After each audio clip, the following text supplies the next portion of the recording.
So he's a busy guy now, he's got police stuff sorted out because police is a problem area apparently, like the other ones aren't. Anyway, so that's with them now. That's not a role that I have to monitor that. So I've communicated with other constituents who've said, where is that at? And I said, well look, petitions at parliament.gov.nz, write to them, they'll give you a progress update. That's so what was that for? All right. For the vaccine injured, there was over 12,000 signatures in 3 days. Yeah, and there's now over... Yeah. Thank you for the question yeah. and the other questions.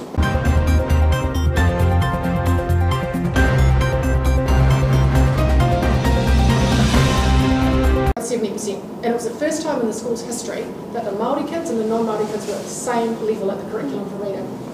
So it just goes to show you that it's proven to work for 95% of kids and those dyslexic learners who have been currently left behind. So there's a number of things we're looking at around structured literacy, around interventions, around screening to make sure these kids don't fall through the cracks. Yeah, sure. There's one down here. Yeah. So you're talking about immigration, right? And like, where do we fit all these people with our current like situation in the housing crisis? Like, sure they come in with the skills and all that, but then we can't even like educate our own people right now. Yep. So the question is around immigration and what do we do? And the answer around housing and infrastructure, and the answer is that we have to be better at building infrastructure and building houses, because we cannot say, right, we're not going to have any more immigration, which, by the way, this government have basically done. They've taken their ideology from 2017, 2018, which is to drive down immigration, and plop it into today when we have the biggest skills shortage. We are short teachers, nurses, doctors, engineers, truck drivers, healthcare workers. It doesn't matter where you go across the sector, we're short of people. We've got a brain drain about to hit us. We've got an ageing population, a declining birth rate. Whether we like it or not, we need migrant workers. So we can't just go, where are we going to put them? There's no room, let's not have it. We need to be smarter than that, and that's why Christopher Luxon is overseas right now, getting some really good ideas on, right, if our immigration policy has to sit right next to our infrastructure policy, how do we get the RMA to work for us? How do we, as we've been talking about, future-proof things, get more houses, more infrastructure built, so that we can support the population that we need to support. But what we can't just say is, well, migrants take all our houses and then they cause traffic and then problems in infrastructure, because actually the way out of the economic carnage that has been caused by COVID is to get skilled workers into this country. And we can't just sit back and say, well, there's a housing crisis, we're not going to do it. We actually have to do both, chew gum and walk at the same time, and that's what you'll see from us, a policy that gives New Zealanders like you the confidence that we can do both in a managed way. And that doesn't mean opening the floodgates without having, or not at all, but having managed immigration that sits alongside a really well thought out policy in terms of housing and infrastructure. And you were just on the AM show on last Friday, and you said that we have plenty of overwhelmed nurses, critical health shortages. We need to see nurses on the fast track to residency so we can compete with Australia. It's a simple fix. The changes are going to make no difference for probably 5 years. And why do you say that? So, the health changes. You said that's because that's what the government has said. So we're talking about the question is around the health reforms and Health New Zealand. And my comments on the AM show were the most important thing we can do right now is get nurses into the country and fast track them to residence. It's a no-brainer. We're fast tracking doctors. Why are we not fast tracking nurses? The government has screwed up, but they're too proud to admit their mistake. The second thing the comment I made was that there aren't going to be any tangible outcomes in the health reforms for 5 years. I'm not just saying that because I think that. That's what the government have said. They've said we will not see any tangible outcomes for 5 years. Now it's all very nice, and I think my position here is that Labour like to think about this utopian future. There's not a lot of detail, there's not a lot of planning. It's just, what have we heard from them? We're going to end the postcode lottery in health. That's all we've heard. We haven't heard how quickly you'll be seen in the emergency department, how quickly you'll get your first cancer treatment, how many hip operations are we going to do. The detail, we don't hear any of that because that's what Labour agreed to. The never, utopian future. Meanwhile, Rome is burning.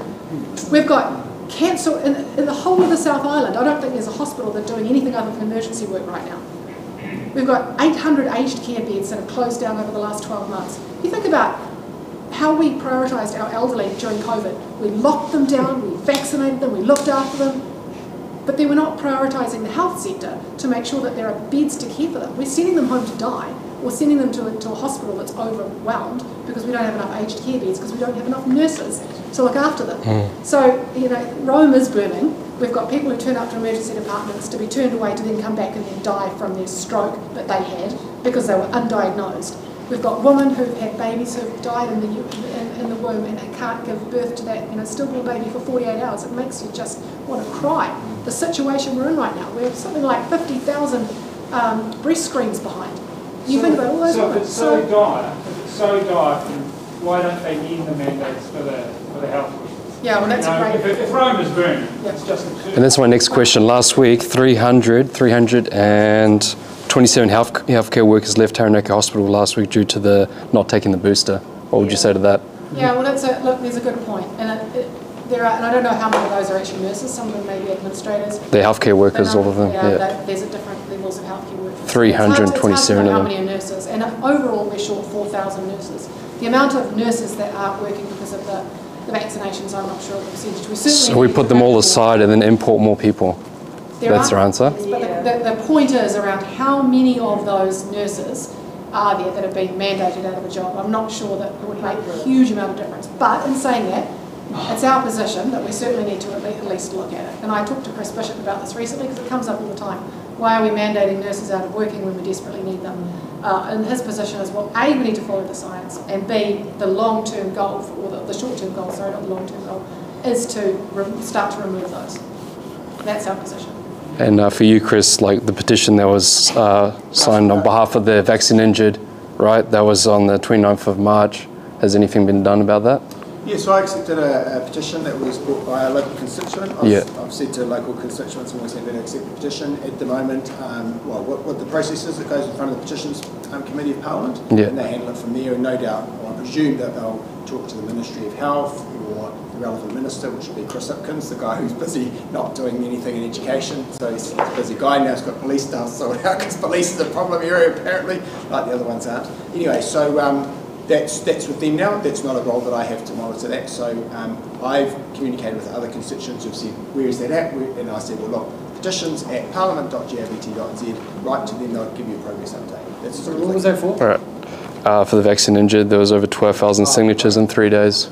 Yeah, and there's now over... Thank you for the question and the other questions. I feel it's starting to stray in terms of education. Also, yes, had a really good go at it. So I wonder if you'll join me now. And first of all, well, thank you to you all for being here. I really appreciate the fact you're so engaged in a really important area. It should almost go without saying how important education is for the country, for the area, for our individual families and communities.